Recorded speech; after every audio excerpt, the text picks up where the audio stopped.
muy importante que debemos de saber es cómo prescribir nuestra tomografía a nuestro gabinete. Tenemos que tener una buena comunicación con el gabinete para saber qué versión o qué volumen de tomografía es la que yo requiero para saber lo que quiero diagnosticar.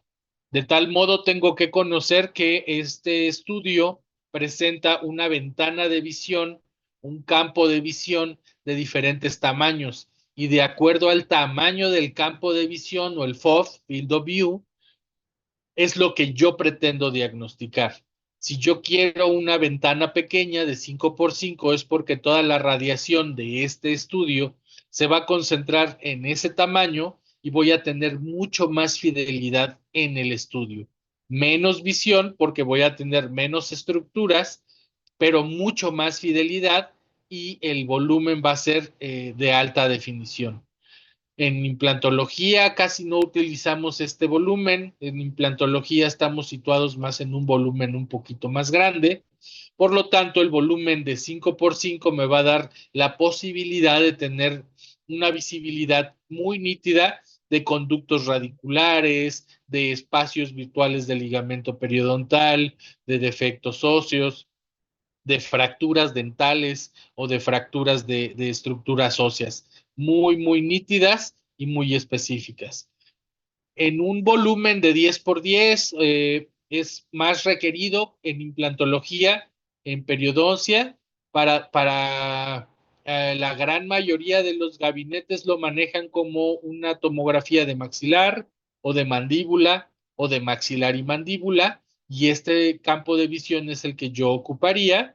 Y ya estudios mayores que me registran volúmenes prácticamente de todo el cráneo son más requeridos como para cirugías maxilofaciales o de reconstrucción de trauma, y este estudio me va a dar mucho menos definición en el volumen, pero mucho más área de visibilidad. Entonces, para los diagnósticos, ahora quiero que vean una comparativa entre un FOB de 18 por 18 en donde queremos analizar una fractura. Vemos aquí la fractura, va a saber si ese diente es rescatable o no. Pues la verdad es que la visión, la visibilidad del defecto no es tan buena. Tengo una buena área de visibilidad, pero la definición del volumen no es tan adecuada para este tipo de diagnóstico. Sin embargo, yo con este volumen puedo ver el trayecto de la fractura, puedo ver que la tabla vestibular se conserva, sobre todo puedo ver que el segmento apical no se ha desplazado hacia vestibular.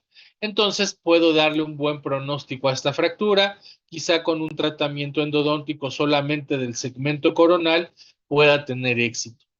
Una vez que se hace el tratamiento, le damos seguimiento al tratamiento y vemos un posoperatorio a los 2 años, y podemos ver ya en un FOB de 5 por 5 cómo va el desarrollo de esta estructura. Aquí podemos ver la diferencia de visibilidad, como ya el conducto se ha obliterado en la parte fracturada, tenemos un puente dentinario, tenemos la presencia de bundle bone en la parte apical, no hay reacción, tenemos continuidad en la tabla vestibular y vemos que se está formando hueso en la diastasis de la fractura.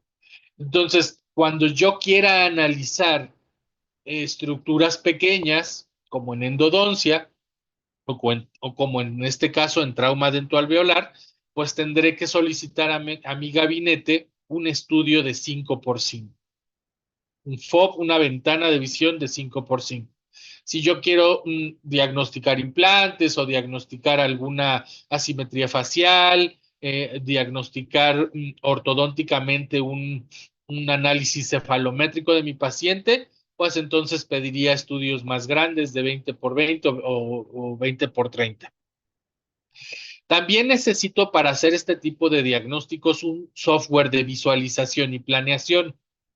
Es importante saber que cuando yo quiera diagnosticar un volumen, tengo que utilizar el visor que me manda la casa comercial o el gabinete que me hizo el estudio.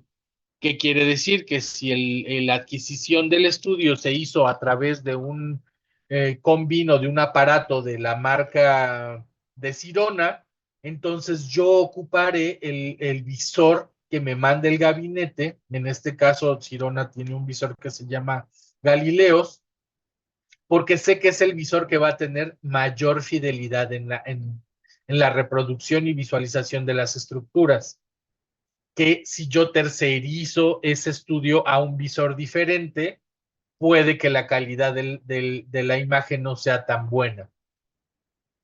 Para el diagnóstico, para una buena planeación, puedo utilizar cualquier visor y tercerizar la reproducción de la imagen en un visor ya de diseño, que en este caso vamos a hablar de ellos más adelante, pero ya puedo reproducir esa imagen. Para poder reproducir esa imagen en cualquier visor que yo así desee, tengo que decirle a mi gabinete que me mande los cortes del estudio, es decir, los archivos DICOM, que es un archivo universal que nos permite leerlo en cualquier software de visualización o de planeación. Me tiene que el gabinete mandar estos archivos para que yo pueda abrirlos en cualquier visor que yo desee.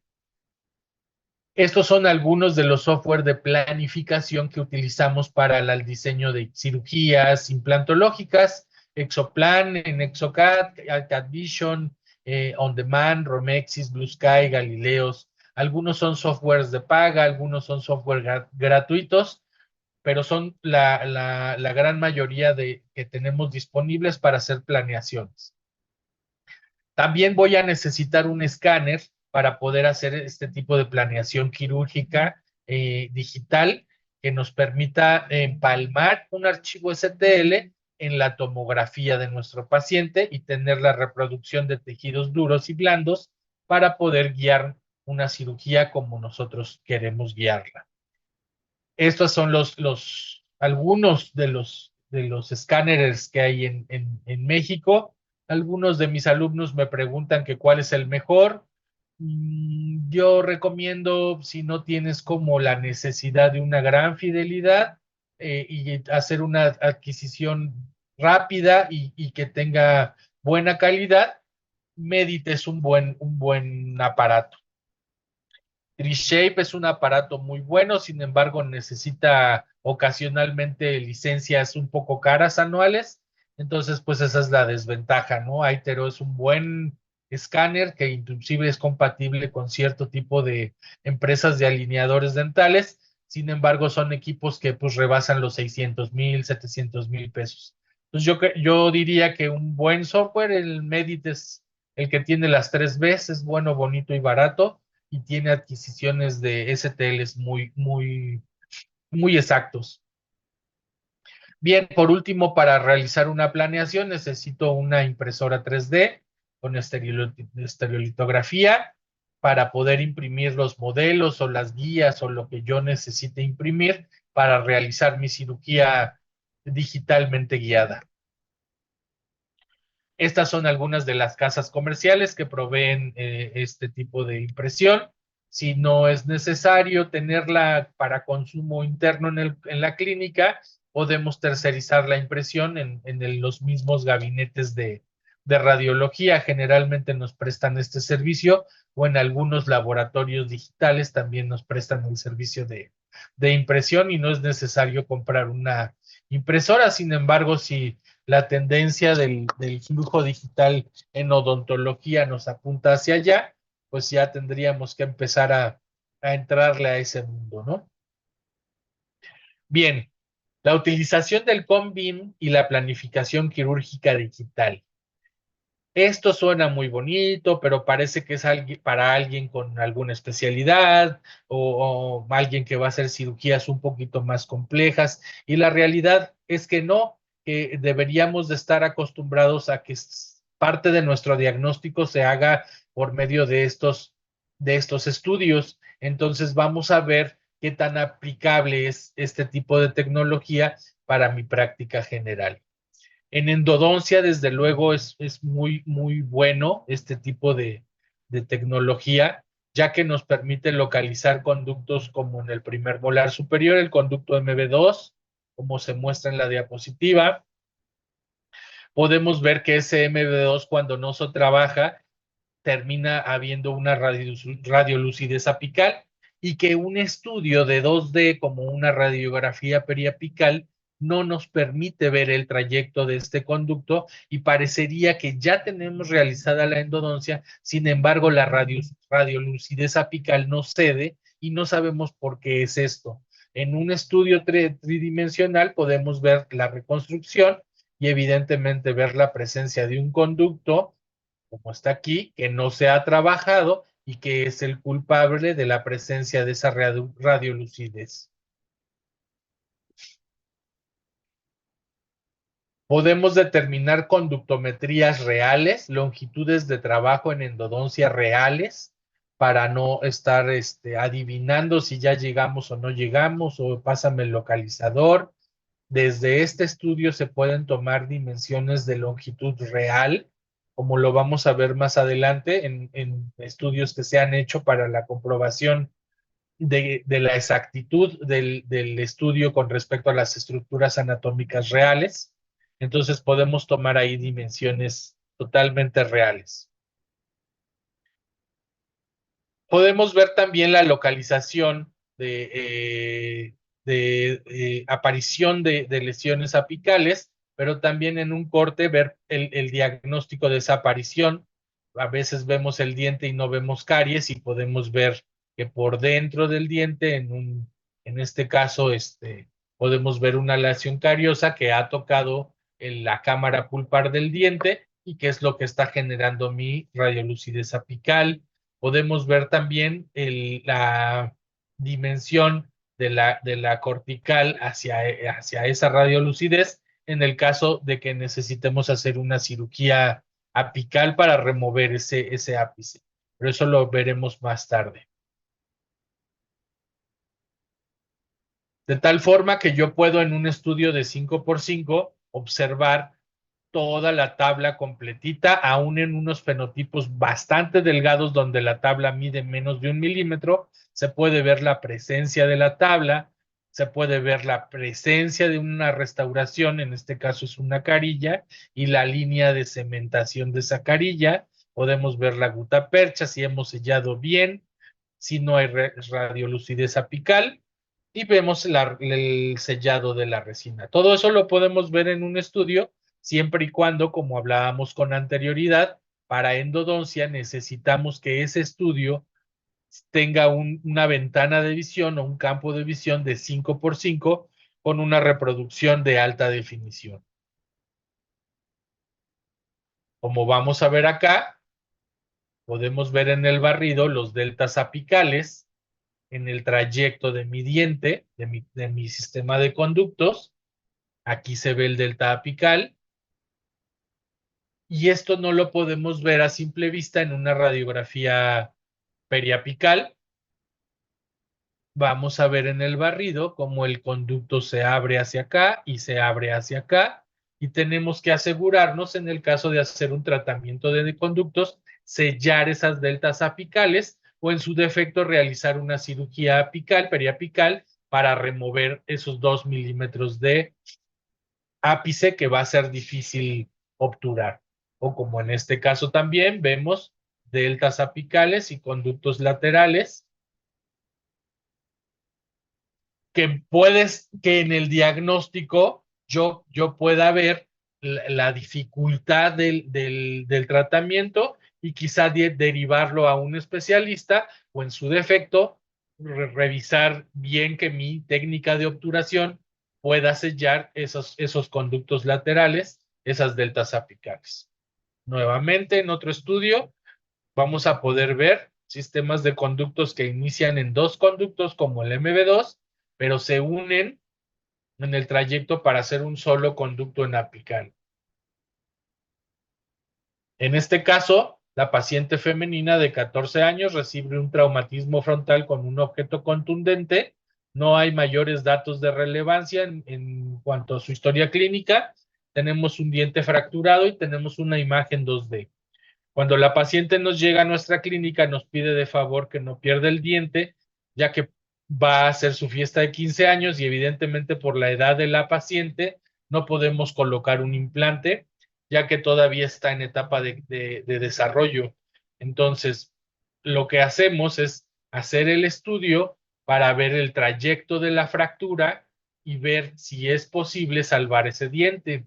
Obviamente, basados en evidencia científica, podemos notar que el ápice no se ha desplazado hacia vestibular y que la tabla vestibular también continúa presente en el sitio.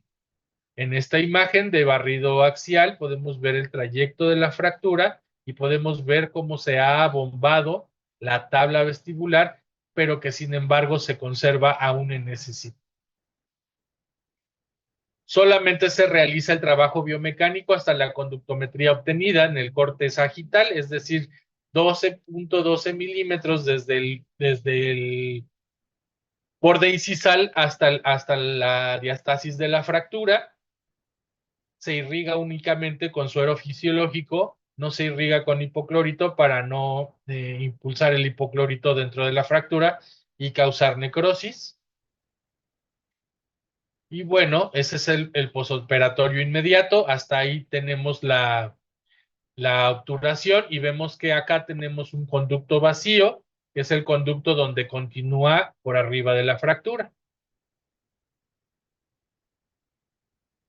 A los 12 meses podemos hacer otro estudio y analizar cómo se encuentra la paciente y podemos ver en este estudio bien obturado el sitio y que no hay una radiolucidez apical en el segmento fracturado. Por lo tanto, después de un año se puede considerar esta terapia como una terapia de éxito porque la paciente no ha perdido su diente, continúa colocado en su sitio y un control a los 5 años podemos ver el diente totalmente estable, no hay reabsorción, no hay radiolucidez apical y continúa en función sin tener ningún problema.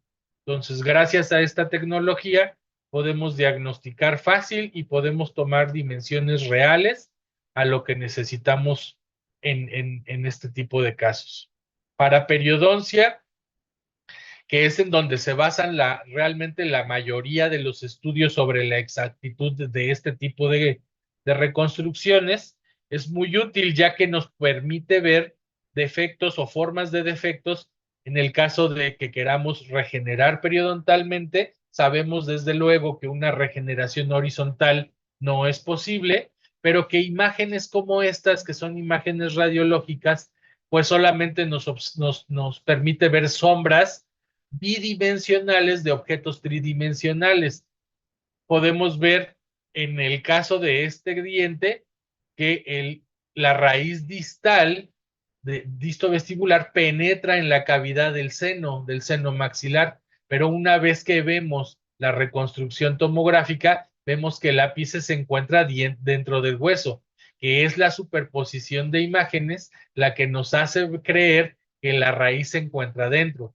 Aquí no es observable una bolsa periodontal porque la bolsa periodontal se encuentra por palatino, pero cuando hacemos el análisis en el corte sagital podemos ver la presencia de cálculo por debajo de la línea de unión cemento-esmalte y también podemos ver que es un defecto que podemos regenerar, un defecto periodontal que podemos regenerar. En el caso de la imagen de abajo, podemos ver una pérdida de tipo horizontal que no es para nada predecible en cuanto a la regeneración, pero cuando le damos la vuelta, vemos defectos totalmente verticales y que ambos defectos son 100% regenerables en periodoncia porque tenemos picos de inducción ósea que con este potencial osteogénico van a poder rellenarse este tipo de lesiones, ya sea con membranas o utilizando sustitutos óseos. Tenemos una gran definición cuando queremos hacer cirugía de estructuras que en una radiografía convencional no podemos ver. Vemos ahí el canal dental, es el dentario inferior, pero también hemos tenido cirugías que en ocasiones por distal o mesial de algunos dientes generan mucho sangrado y no sabemos por qué. Gracias a este tipo de estudios podemos ver derivaciones de vasos sanguíneos que escorren lateralmente al lado de la lámina dental y que cuando lesionamos este tipo de vasos generan sangrados profusos dentro del alveolo. También podemos ver ramificaciones o bifurcaciones de ese dentario hacia la parte distal de los terceros molares, que también tenemos que tener cuidado con este tipo de estructuras. También podemos ver si este diente es salvable o regenerable con la presencia de cálculos realmente hasta el tercio apical y que probablemente no tengamos potencial osteogénico para regenerar este defecto debido a que la raíz es avascular. Y por último, podemos ver lesiones cariosas debido a la impactación, en este caso del tercer molar, que llevan a por debajo de la línea del cemento esmalte en la parte distal, en la sección cervical del segmento radicular, pues que no son restauraciones que se puedan realizar fácilmente o que sean defectos restaurables, por lo tanto sabemos que este diente también se va a perder. Toda esta imagen, toda esta análisis de la imagen no lo podemos observar en imágenes 2D. Tendríamos que tener un estudio de reconstrucción tridimensional. Por último, vamos a ver también trayectos de fracturas, cuándo es fractura y cuándo no. Es decir, puedo obtener un defecto periodontal grande, como en este caso se ve aquí, en este caso, pero esto es causado por una fractura que corre de mesial a distal, que una imagen bidimensional no podría analizar de la mejor manera. Podemos ver un defecto aquí en esta zona que es grande, que involucra también parte del ápice del tercer molar, pero que en una radiografía convencional no detectamos que si aquí podemos ver perfectamente la fractura. Obviamente el paciente tiene signos clínicos y también datos clínicos que nos van a llevar al diagnóstico, pero es mucho más fácil explicarle al paciente con esta imagen por qué tendría que perder su diente o por qué su diente no podría salvarse. Vemos la ocupación del seno maxilar, la infiltración de una sombra radiolúcida hacia el espacio del seno maxilar y el engrosamiento de la membrana de Snyder.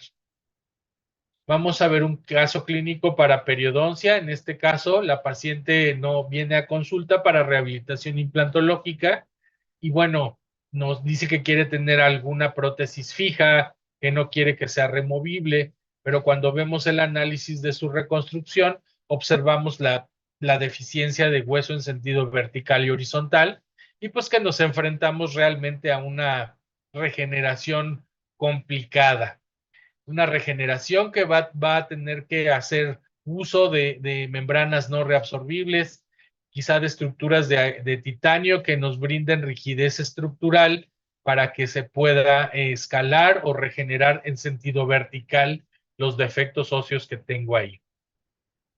Entonces, lo que hacemos o cómo utilizamos esta tecnología es imprimir el segmento, imprimir 3D el segmento que yo quiero regenerar, en este caso el maxilar de mi paciente. Vemos que tengo un filo de cuchillo, que prácticamente tengo una laminilla, que el paciente ha recibido extracciones traumáticas que se han llevado a la tabla vestibular. Y voy a hacer sobre ese modelo impreso una reconstrucción de lo que yo creo que puedo regenerar sin ir más allá de lo biológicamente lograble, es decir, de pico óseo a pico óseo, generando una regeneración horizontal y vertical que pueda ser predecible. Una vez que yo tengo esta regeneración en el modelo 3D, lo que voy a hacer para agilizar el momento de mi cirugía es conformar mallas de titanio alrededor de esta regeneración simulada y voy a numerar esas mallas para que al momento de la cirugía sea mucho más rápido colocarlas y hacer la regeneración en mi paciente. Se numeran en sentido horario y se esterilizan y nos vamos con la paciente. Como no tenemos la posibilidad de extraer hueso autólogo para hacer una combinación con el sustituto óseo, lo que hacemos es extraerle sangre para hacer un preparado plaquetario, un concentrado plaquetario, hacemos la incisión, verificamos al levantar el colgajo que realmente tenemos un filo de cuchillo que nos imposibilita la terapia implantológica, entonces hacemos la fijación con pernos de titanio de las mallas numeradas que habíamos tenido, se hace primero la fijación por palatino y posteriormente se coloca el sustituto óseo hidratado con plasma rico en plaquetas. Aquí vemos la fijación por los pernos vestibulares y agregamos una membrana rica en fibrina rica en plaquetas para apresurar la cicatrización de tejidos blandos y que no sufra una exposición de mi barrera. Hacemos el cierre primario y vemos la reapertura, el posoperatorio de reapertura a los 8 meses para retirar esas mallas de titanio y vemos de una condición inicial en filo de cuchillo a un reborde totalmente regenerado y ya en este reborde, como lo vamos a ver más adelante, puedo trabajar implantológicamente a mi paciente. Para operatoria dental no está indicado este estudio, es decir, si yo quiero diagnosticar operatoria dental, tengo otras alternativas de diagnóstico. Sin embargo, si ocupé el estudio porque voy a diagnosticar de otra cosa a mi paciente, puedo ocupar el estudio también para descubrir hallazgos radiológicos que me indiquen operatoria dental. Pero la radiación, la cantidad de radiación de este estudio, a pesar de que no es mucha radiación, no es justificable en el caso de que yo solamente quiera diagnosticar caries. El ejemplo de este diente se va o se queda. Cuando vemos el volumen, vemos una cavidad grande, cariosa, en la parte vestibular cervical, que clínicamente no es observable porque está por debajo del margen gingival. Aquí esta nos indica que ya no es rescatable el diente, que el diente se tiene que ir. En el caso de esta imagen, aquí clínicamente no es observable, pero radiológicamente vemos una cavidad distal proximal del premolar que a simple vista no logramos ver. Y en el caso de esta imagen es exactamente lo mismo. Aquí en la parte distal tenemos una cavidad cariosa interproximal. Entonces, sí nos sirve para operatoria dental, pero estar claros que si queremos diagnosticar solo operatoria dental, no es el estudio indicado. Para ortodoncia ha habido muchos avances en este rubro. Quizá yo creo que es junto con la implantología el área que más se ha beneficiado de esto. Podemos tener reconstrucciones de dos lados para tener trazados cefalométricos lado derecho, lado izquierdo. Podemos ver la posición del cóndilo con respecto a la cavidad glenoidea y hacer ajustes oclusales. Podemos evaluar el espacio de las vías aéreas para ver si hay que operarle adenoides o si tengo un problema de apnea o de respiración oral debido a la complejidad de la vía aérea, a la estrechez de esta vía. Podemos ver también la posibilidad de colocar ataches o anclajes rígidos con ortoimplantes y guiarnos muy bien sin tener que lastimar estructuras anatómicas contiguas al lugar donde va el atache. O sea, hay mil y un cosas que se pueden hacer en ortodoncia, ¿no? Como por ejemplo la planeación de ortoimplantes, como en este caso interproximales. El caso de hacer unas guías para cementación de brackets, cementación indirecta. Entonces, podemos hacer la guía quirúrgica, colocar los brackets en la guía, en la guía ortodóntica y acondicionar las caras vestibulares de sus dientes con ácido grabador y adhesivo y posteriormente colocar resina para brackets y llevar la guía quirúrgica, la guía ortodóntica a mi paciente y polimerizar de una sola intención. Evidentemente, el auge que ha tenido ahora mucho más son la posibilidad de alinear los dientes por medio de un sistema de guardas que se imprimen de acuerdo a ciertos pasos de diagnóstico en un software de planificación. Entonces, pues como vemos, esta tecnología es totalmente aplicable para la ortodoncia. En exodoncia es también, digamos que indispensable para el diagnóstico de estructuras anatómicas de riesgo. Si tú te dedicas a hacer terceros molares, ya sería como impensable que no hagas este tipo de estudios para valorar trayectos del nervio, para valorar involucraciones de ápices dentales en el conducto dentario o fracturas.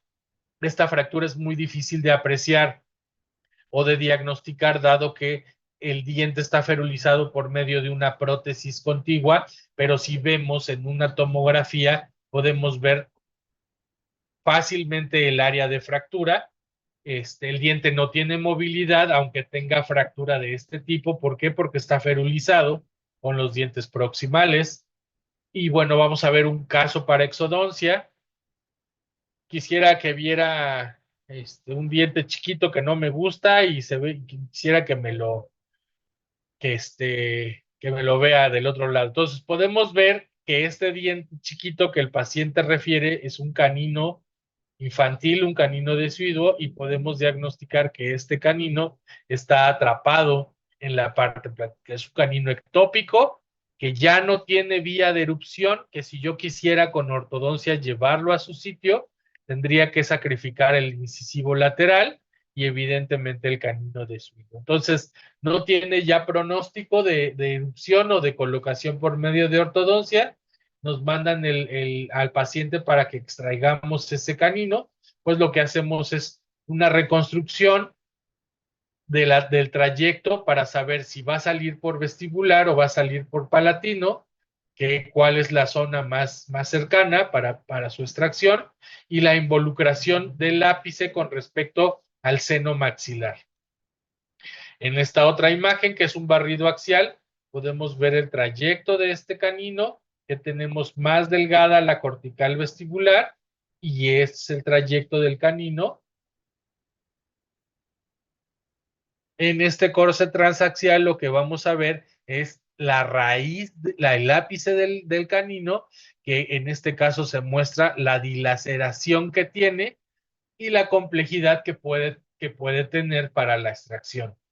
Cuando sacamos el canino, una vez que lo retiramos, podemos ver la dilaceración del ápice que mostraba en la tomografía.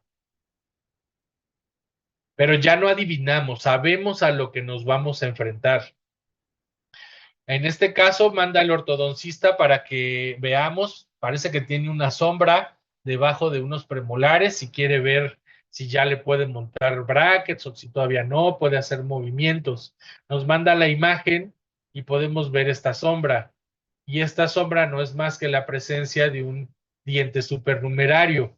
Pero si recordamos las clases de anatomía dental y anatomía de cabeza y cuello, sabemos que ahí cerca se encuentra la emergencia del conducto dentario, la emergencia en el agujero mentoniano. Entonces vamos a poder tener un riesgo quirúrgico desde el levantamiento del colgajo hasta la extracción de ese diente. Lo que hacemos es un análisis. Esta es una radiografía periapical del germen, del supernumerario, y lo que vamos a hacer es primero verificar que no se observe el abultamiento en la cortical y la relación que tenga ese diente que tenemos que sacar con el mentoniano. Ahora, quirúrgicamente, generalmente el abordaje de estos dientes es por lingual, ya que la emergencia del nervio es por vestibular. Pero en este caso, cuando hicimos el barrido de este diente, pudimos ver que sí era posible sacarlo por lingual y que teníamos la emergencia del conducto dividida por una cortical muy delgadita. Entonces, lo que hicimos en este caso fue verificar la distancia del reborde a la parte superior del germen que íbamos a extraer y la dimensión del reborde a la emergencia de ese diente. Entonces, podríamos determinar que no tendríamos que rebasar más de 13 milímetros en la elevación del colgajo y muchísimo menos en la osteotomía, la ventana ósea, para poder llegar al supernumerario. Levantamos el colgajo, respetamos esos 13 milímetros y colocamos la osteotomía, y una vez que terminamos la osteotomía, podemos retirar el supernumerario, podemos ver la cavidad y podemos también ver el capuchón pericoronario, que también tengo que retirar para evitar la presencia de un quiste residual. Y una vez que quitamos todo y limpiamos, estamos listos y vemos que la representación de la imagen guarda una relación 1 a 1 con la reconstrucción volumétrica. Entonces, este estudio es real, no tuvimos que exponer al nervio mentoniano y el paciente tiene un posoperatorio excelente. En implantología, como les decía hace rato, que quizá junto con ortodoncia son las dos áreas de la odontología que más se han beneficiado de este tipo de estudios, nos permite realizar planeaciones o planificaciones reales de lo que nosotros queremos hacer a lo que terminamos teniendo en un paciente. Entonces, pues hoy en día ya nuestros residentes de implantología les enseñamos a diagnosticar y hacer la planeación totalmente con una tomografía. Ya en la prehistoria de la odontología, cuando mapeábamos hueso, cuando utilizábamos radiografías 2D para hacer un análisis y una planeación de esto, ya ha quedado totalmente en el pasado. Ahora lo hacemos de una manera muy sencilla, con cirugías muy sencillas. El diagnóstico y la planeación en el flujo digital para implantología es el siguiente. Tenemos un volumen 3D del hueso de mi paciente.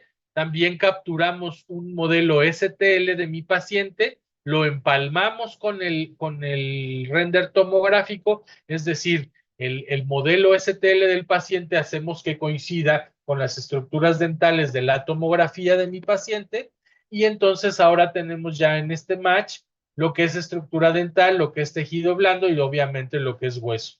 Una vez tenido este empalme, lo que hacemos es diseñar una corona que ocluya con mi diente antagonista y que guarde bien la relación de espacio mesiodistal que debe de guardar en el espacio desdentado. Y por último, la colocación del implante la hacemos con una planificación protésicamente dirigida para que la emergencia o el centro del implante salga exactamente por la meseta central de ese encerado o de esa reconstrucción. Ahora ya elegimos en la biblioteca de mis implantes qué implante quiero utilizar, lo coloco debajo de la prótesis y puedo inclusive diseñar el tipo de conexión que va a tener. Una vez que ya tengo diseñada la colocación de mi implante, lo único que tengo que agregar es un tubo guía que me enseñe dónde voy a tener el fresado de ese sistema y generar una guía que tengo que imprimir 3D que rodee ese tubo. Una vez teniendo la guía impresa, la llevo al modelo, veo que asiente perfectamente bien y el paciente está listo para ser operado de una manera muy segura, con un resultado totalmente acorde a nuestra planeación. Aquí tenemos un caso de déntulo. Cuando tenemos un caso de déntulo en donde no nos permite llevar un tubo guía porque el espacio es muy poco, lo que hacemos es dimensionar la relación con el nervio, ver la altura del proceso, ver el espesor, el ancho, ver el espacio disponible para la corona, y entonces hacemos una planeación de la siguiente manera.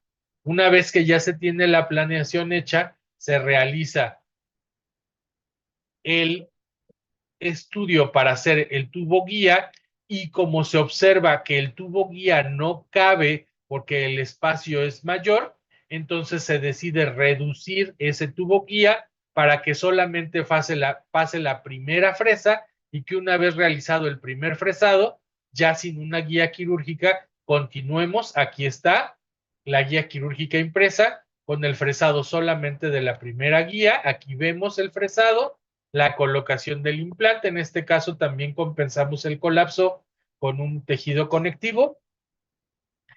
Y planeación versus resultado. Vemos un resultado totalmente acorde a nuestra planeación. no colisionamos con ningún diente y el implante está protésicamente dirigido para que la emergencia me salga por el centro de la corona o del encerado diagnóstico que yo he realizado. En este caso, también nos permite ver a una paciente que tiene un buen reborde edéntulo con buen ancho. Sin embargo, en este tipo de pacientes tenemos que valorar la neumatización del seno maxilar, porque sí tenemos buen ancho de reborde, pero una vez que tenemos el estudio, vemos que la neumatización del seno es presente. No es mucha, pero en el análisis sí corresponde a 5 milímetros y en este caso preferimos hacer una elevación de seno transalveolar para poder poner un implante de buena longitud, ya que son molares que van a recibir una buena carga biomecánica. Este es el implante que se diseña. Aquí vemos lo que vamos a tener de intrusión y lo que tenemos que lograr de elevación. Nos vamos a la guía quirúrgica. Por medio de la guía quirúrgica se ofrece el inicio de los implantes. Se rellena el alveolo con injerto para tratar de elevar la membrana. Se colocan los implantes y una vez colocado el implante podemos ver la elevación en este sitio. Y implantes totalmente paralelos y dirigidos protésicamente. Planeación versus resultado, elevación y elevación. Tenemos resultados buenos y sobre todo en corto tiempo, es decir, cirugías menos invasivas, mucho más rápidas, por lo tanto menos posoperatorio para nuestros pacientes. ¿Recuerdan la regeneración de nuestra paciente? A los 8 meses que hicimos la regeneración del caso edéntulo, podemos ver una muy buena regeneración en este sitio y entonces de igual manera empalmamos el STL del proceso edéntulo de nuestro paciente con la tomografía y vamos una vez empalmado, como lo muestra la imagen, a hacer la planificación de dónde quiero colocar los implantes y llevarlos protésicamente a su sitio. Estos son la secuencia de implantes que voy a colocar. Aquí en este implante podemos ver que necesitamos una elevación.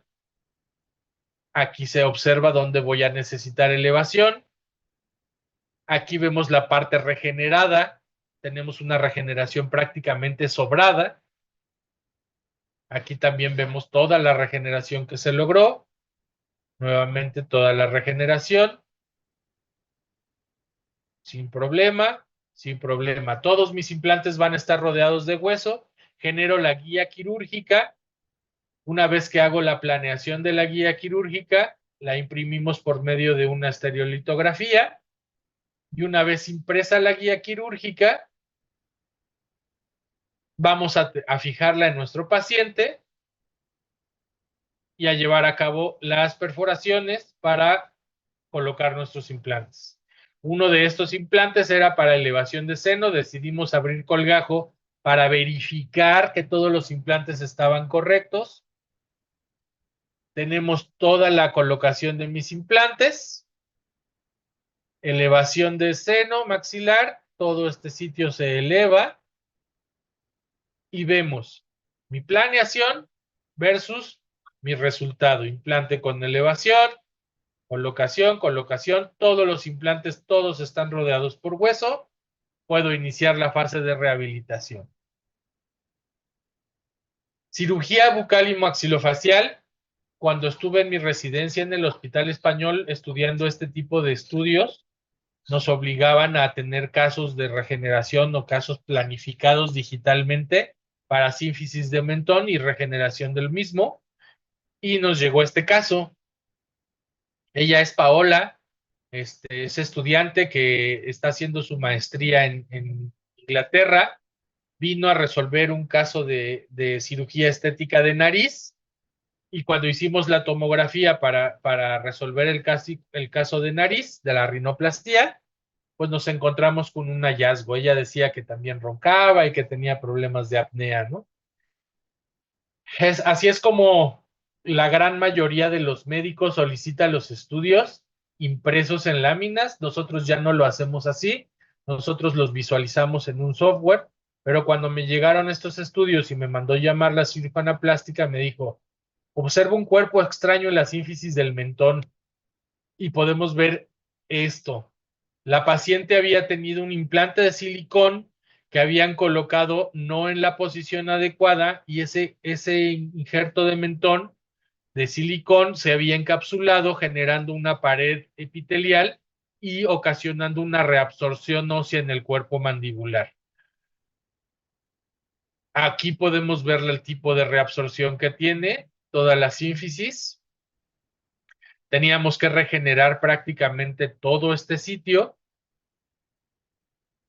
Aquí podemos ver la emergencia de los bentonianos. Tuvimos que hacer endodoncia en un canino porque ya se asomaba el ápice por debajo de la regeneración.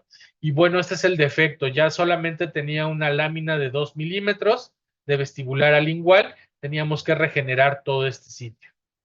Quitar el implante de silicón, quitar el saco epitelial que lo rodeaba y generar un bloque óseo para poder hacer esta regeneración. No teníamos mucho tiempo con la paciente, pero aquí en la universidad tenemos una patente sobre bloques óseos obtenidos de rodillas de vaca, calcinan en un horno a 1200 grados centígrados, entonces nos dan una matriz de hidroxiapatita de tejido esponjoso y nosotros podemos hacer las piezas realmente a la forma que nosotros queramos para reconstrucciones faciales. Sin embargo, este protocolo se lleva alrededor de unos 15 o 20 días para tener la pieza exacta y la paciente no tenía el tiempo suficiente para poder llevar ese bloque a cabo. Tuvimos que comprar un bloque prefabricado de ciertas medidas. Tomamos las medidas de lo que queríamos reconstruir y solicitamos al laboratorio de la universidad el bloque de las medidas que habíamos obtenido del estudio. Una vez obtenido el bloque y los requerimientos de materiales que íbamos a colocar, hicimos un acceso extraoral, aunque sabemos que es una cirugía que se puede hacer por vía intraoral, no queríamos arriesgarnos a dejar parte del saco epitelial que rodeaba el injerto para no tener el riesgo de la presencia de un quiste residual pues eventualmente operamos junto con la cirujana plástica que nos hizo el favor de hacer nuestro cierre totalmente estético. Retiramos todo el injerto y retiramos también todo el saco epitelial que rodeaba el injerto y una vez todo este saco epitelial se retira y una vez retirado podemos ya ver ya limpio el defecto, colocar el bloque óseo que habíamos determinado, lo fijamos con un tornillo de titanio de osteosíntesis y colocamos un injerto particulado, también un seno injerto particulado. Ahí podemos ver, esta imagen la hago para ver que respetáramos la línea.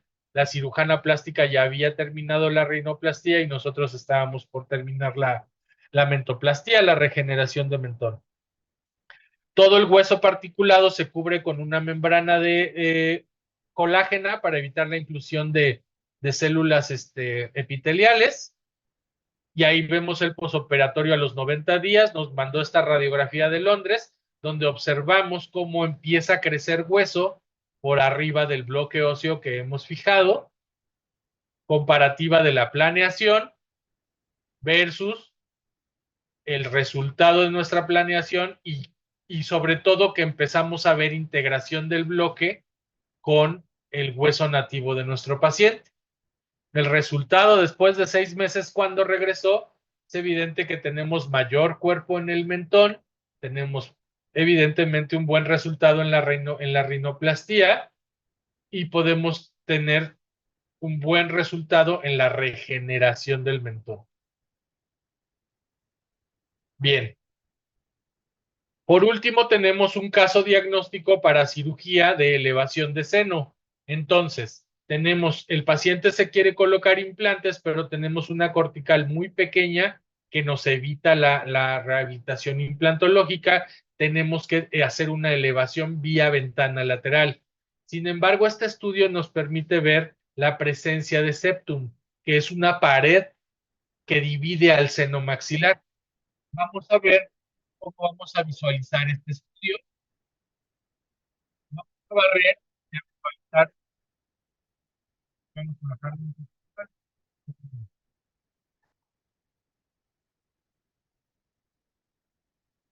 Empalmamos el STL del paciente con el seno de nuestro paciente y vamos a ver una reconstrucción únicamente del seno y se observa ahí el septum que nos va a evitar levantar una ventana, por lo cual necesitamos o requerimos dos ventanas de elevación para desviarnos de ese septum. Entonces, lo que realizamos es una guía quirúrgica que nos dé la localización de estas ventanas, sea exacta esa localización. Vamos a llevar a impresión digital esta guía quirúrgica y posteriormente iniciamos la cirugía de nuestro paciente, vemos el asentamiento de la guía, vemos dónde vamos a realizar este tipo de ventanas, hacemos un colgajo de espesor total, liberatriz típicamente inicial, levantamos el colgajo y una vez levantado el colgajo, recorremos la guía quirúrgica y marcamos con una pinza la cortical donde vamos a hacer la osteotomía de nuestras ventanas.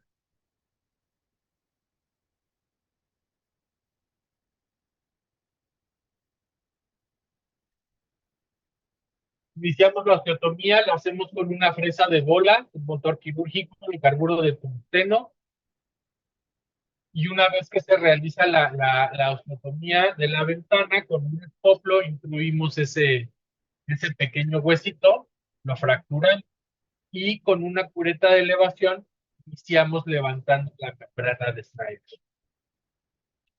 Desprendemos y observamos la movilidad de la membrana y nos vamos a hacer la osteotomía de la parte de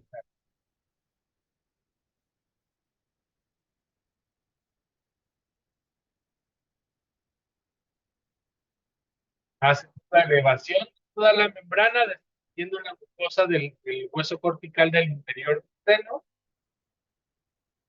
Vemos cómo podemos pasar, una vez que está desprendida la membrana, se nota la hipermovilidad de esta membrana con la respiración del paciente. Se puede ver este movimiento y estamos listos para hacer la elevación. Colocamos una membrana de colágeno dentro de la elevación para proteger nuestra mucosa de que se vaya a desgarrar por medio de las partículas del seno injerto y colocamos el óseo para hacer la elevación. Es un sustituto óseo, en este caso es un aloplástico, tiene hidroxiapatita sintética y beta-fosfato tricálcico, y al final colocamos una membrana para cubrir toda nuestra rehabilitación y hacer ya el cierre primario de nuestra incisión. Como podemos ver, pues es una cirugía que no tiene margen de error y si lo hacemos bien planeadito, vamos a poder tener resultados bonitos y sobre todo seguros para nuestro paciente. Bien, ahora, después de ver estos casos clínicos y ver que el resultado es bueno, ¿en dónde nos basamos para saber la exactitud de estos estudios?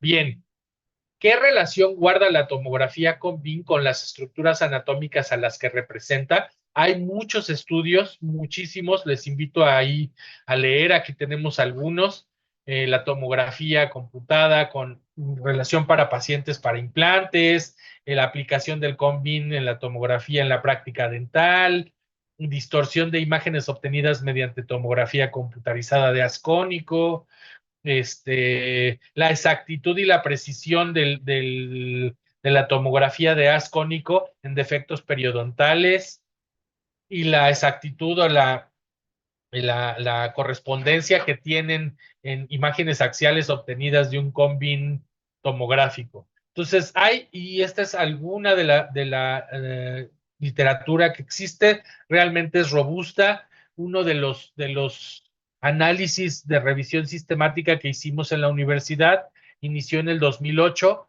donde teníamos aparatos eh, donde teníamos aparatos que tenían una variación o una desviación clínica de 1.27 a 1.43, que para aquel entonces era bastante la distorsión que tenían estas imágenes, pero que pues realmente eran los principios de los aparatos tomográficos que llegaban a México. Para el 2016, el último estudio que presenta ENAS y Anter, nos dan una variación, una desviación clínica de 0.1 milímetros de variación clínica. ¿Qué quiere decir? Que realmente lo que estamos observando en nuestra tomografía es realmente la dimensión real de nuestros pacientes. Entonces no tenemos margen de error. ¿Qué gano al hacer este tipo de diagnóstico, al hacer este tipo de cirugías o de planear este tipo de cirugías? Bien, yo siempre le digo a los residentes, lo que tú quieres es tener pacientes contentos, pacientes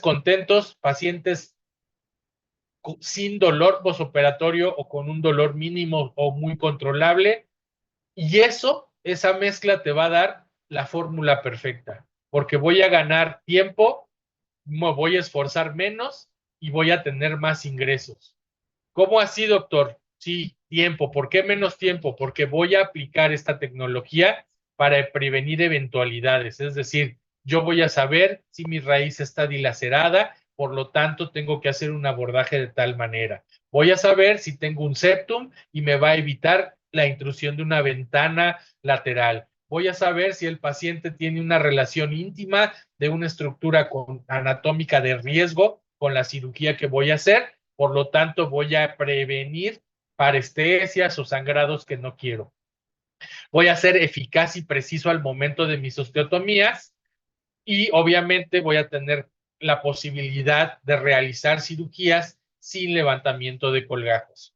Aunque cuando están en formación los residentes, siempre los conmino a que terminando la cirugía levanten el colgajo para que puedan ver si su planeación fue correcta y si la colocación de sus implantes fue la adecuada. ¿Por qué? Porque vamos a ver en dónde reside el margen de error más adelante.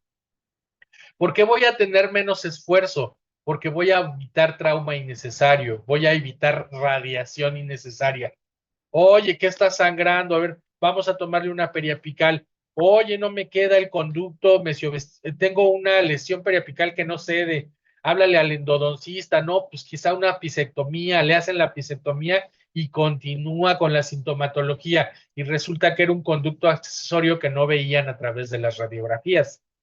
Por lo tanto, voy a disminuir mi estadística de fracaso, haciendo más predecible mi tratamiento y reduciendo la posibilidad de trabajar 2 o más veces en la misma cirugía o en el mismo tratamiento odontológico.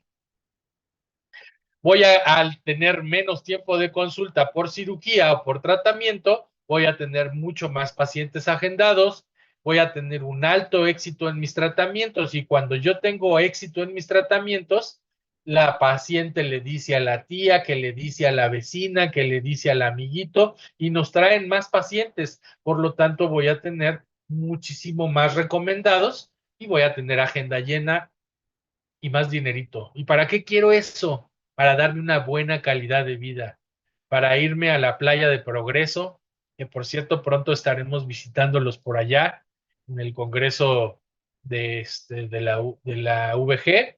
Vamos a estar compartiendo por allá. El doctor Milo tiene ahí más información al respecto, por si quieren preguntarle. Vamos a dictar una clínica para manejo de tejido blando y regeneraciones. Hay cualquier cosa con el doctor. Queremos ir para allá para Progreso, cuando menos unas 2 veces al año, entonces yo necesito mucho mayor ingreso y mucha eficacia, exactitud y sobre todo predictibilidad en mis tratamientos. ¿Es costosa esta planeación? Ok. El costo versus beneficio. Vamos a ver, una tomografía de haz cónico para puro maxilar o para puro mandíbula, acá en México está rondando los $70. El escaneo, el estudio de escaneo está rondando los $45. Una maquila de una guía, si no tenemos nosotros una impresora, ronda los $100. Y el kit quirúrgico de fijación, pues es variable, generalmente los gabinetes te lo prestan. Entonces, una planificación de este tipo te está costando alrededor de los 4,500 pesos.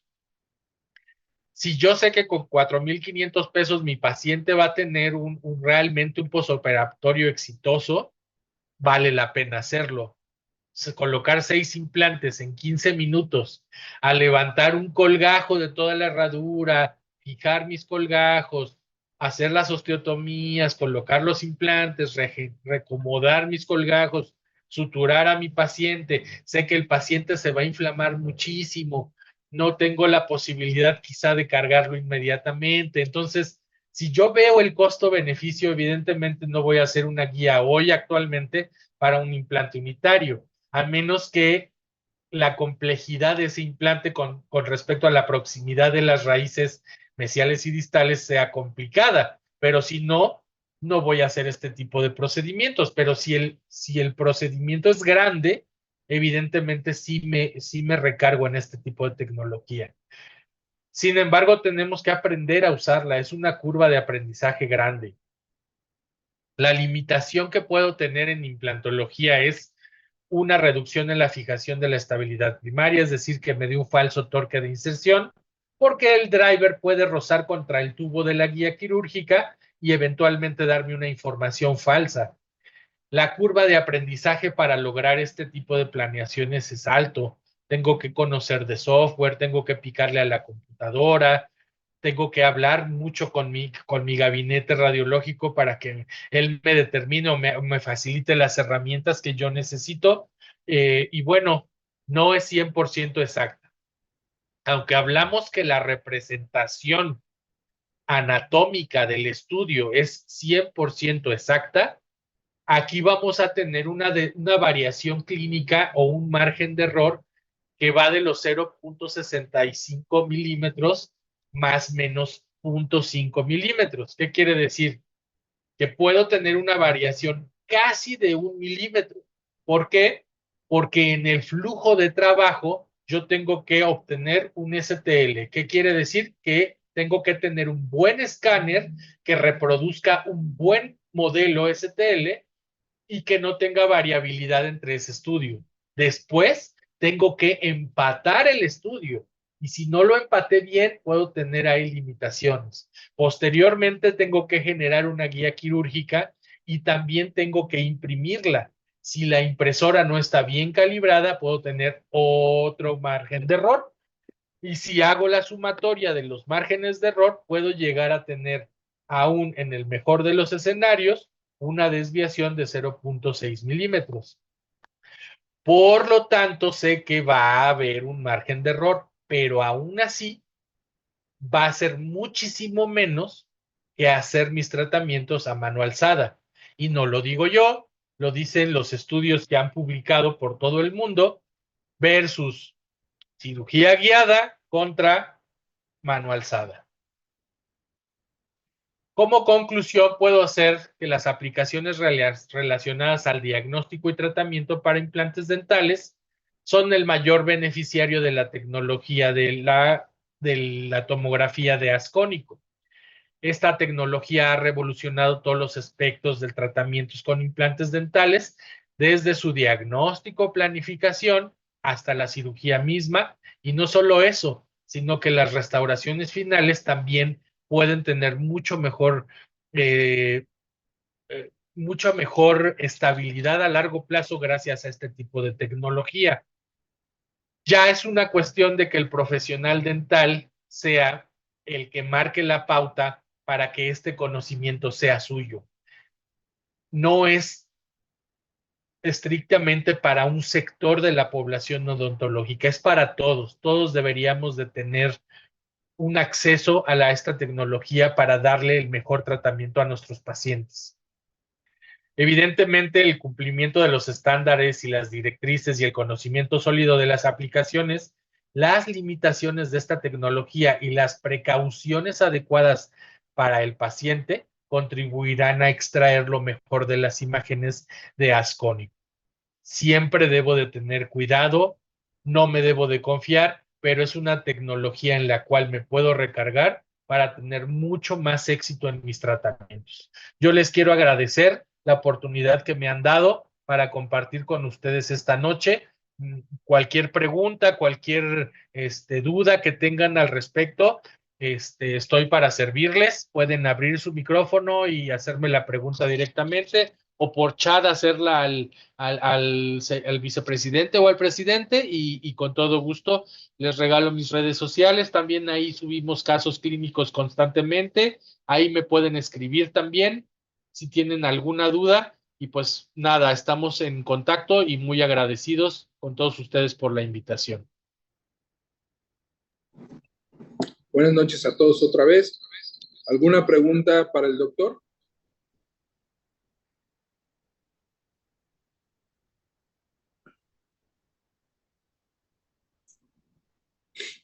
Doctor, buenas noches. Me presento, soy... ¿Sí me escucha? Sí. Claro, acá perfecto. Sí, soy Paulette, bueno, soy estudiante de licenciatura. ¿En algún momento usted, al momento de atender estos casos clínicos que nos enseñó, por ejemplo, el de elevación de seno maxilar, que me pareció muy interesante, eh, en algún momento dijo, híjole, ¿cómo resuelvo esto? Que se le haya complicado en algún momento este tipo de cirugía de elevación de seno maxilar. Bueno, eso es una curva también de aprendizaje. Lo que yo a mí me tocó evolucionar con esta tecnología, porque evidentemente cuando yo comencé a trabajar quirúrgicamente en mis pacientes, no teníamos estas herramientas. Entonces, cuando tú ves la ejecución de la cirugía, pues realmente ya habían pasado ya varios años de mi entrenamiento y de mi desarrollo profesional. Fue adaptarme más bien a la herramienta que fue, en el caso que vimos de elevación, únicamente el marcaje de dónde podía hacer las osteotomías para poder elevar esta membrana sin que me estorbara el septum o el muro de hueso que había entre las dos ventanas. Pero la técnica de elevación, evidentemente, pues ya la dominaba. No es que la tecnología me diera la facilidad de elevar esa membrana. Ahora, si la pregunta es si me he enfrentado a complicaciones para una elevación de seno, toda mi vida no he tenido un ranking así del 100% de perfección. Claro que a través del tiempo también he tenido la posibilidad de adquirir la habilidad para poder tener menos eventualidades, pero la eventualidad mayor que puedes tener al hacer este tipo de elevaciones es un desgarre mayor de la membrana, lo cual te imposibilita la elevación. Tienes que cerrar en ese momento tu colgajo y esperar a que cure la membrana y después de 95 días volver a intentar la elevación. No sé si respondí adecuadamente. Sí, doc, sí.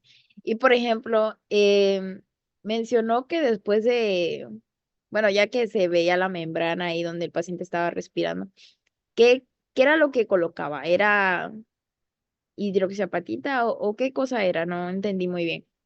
Sí, mira, cuando nosotros queremos hacer una elevación con colocación simultánea de implantes, nosotros nos valemos de sustitutos óseos que tengan poca reabsorción o que tengan mucha estabilidad a través del tiempo. En el caso de esta paciente no íbamos a colocar esos implantes inmediatamente porque en aquel momento yo no contaba con la habilidad necesaria para que en una cortical de 1 milímetro pudiera tener estabilidad de ese implante y corría el riesgo de que el implante ¡pum!, se intruyera a la cavidad del seno.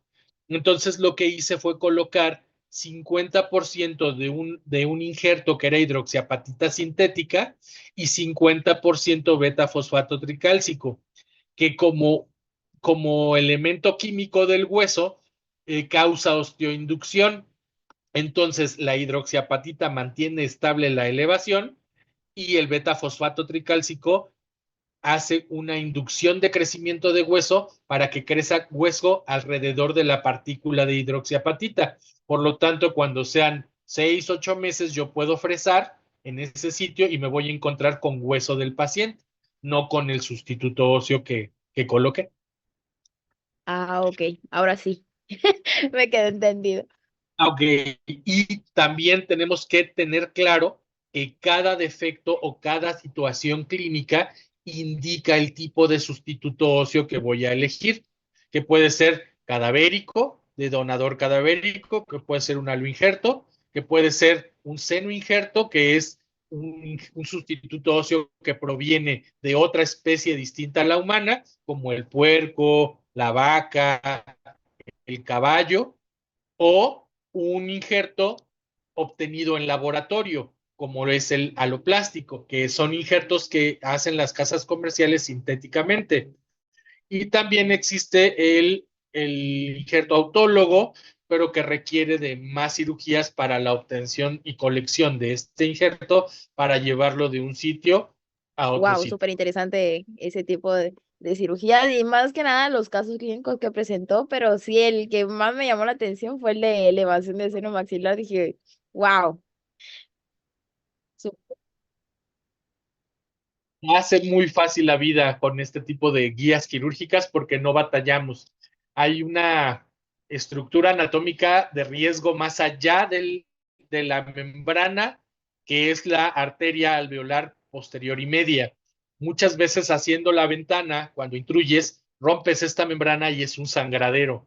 Entonces, hacer la ventana diseñada con respecto al trayecto de esta arteria y ubicarnos por debajo de la arteria nos hace una cirugía más predecible, más limpia, menos sangrado, menos riesgo para el paciente. Entonces, de verdad que aplicar este tipo de cosas nos hacen la vida más fácil a nosotros y los posoperatorios de los pacientes son y estupendos. en cuestión de tiempos es más rápido, ¿no?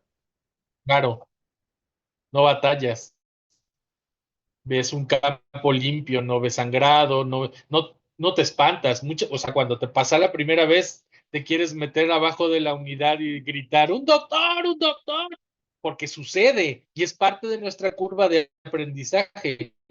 Sin embargo, cuando nosotros dominamos la técnica y aparte llega a nosotros herramientas que nos hacen la vida más fácil, pues ahí está todo el éxito. Ok, muchas gracias, doctor. No a ti, doctora. ¿Alguna otra doctora pregunta para el doctor, compañeros? Doctor, muchísimas gracias por estar con nosotros. ¿Cómo estamos, compañero? Bien.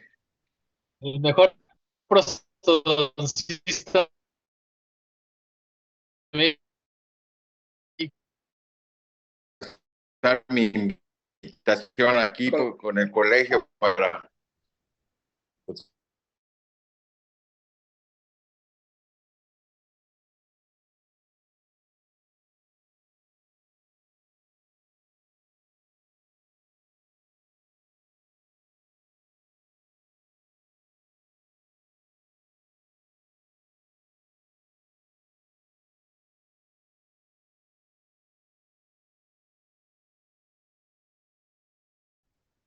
doctor.